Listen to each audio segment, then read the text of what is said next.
the game passes you by. And I just remember being a young guy. Kobe and I were riding on the bus. Um, we were going to the combine in Chicago, and we happened to land in the airport together. And we were sitting on the bus, and Kobe was a young guy. He was 18 years old, and he admired me, looked up to me because he had watched me in college. Kobe and Rip played against each other, and now Rip is going to UConn. Kobe's getting drafted into the NBA. So we had this. He just had this this young excitement, this enthusiasm about him to come into the league and improve himself. So that's the Kobe I always remember whenever I played against him.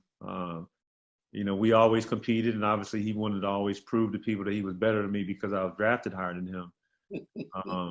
But that's probably the source behind our rivalry. We had an intense rivalry when I played in Seattle, and then obviously playing in the finals in Boston. So it just seemed as though we had so much, going in. We came in together and we went in different directions.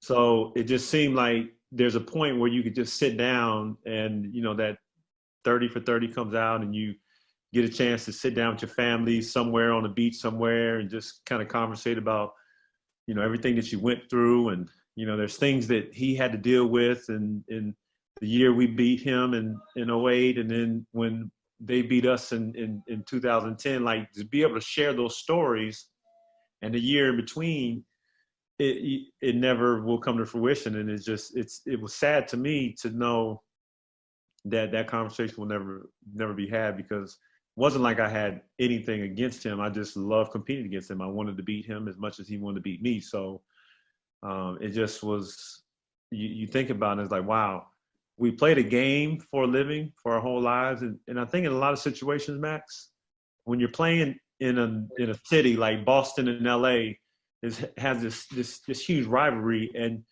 to some extent you're made to hate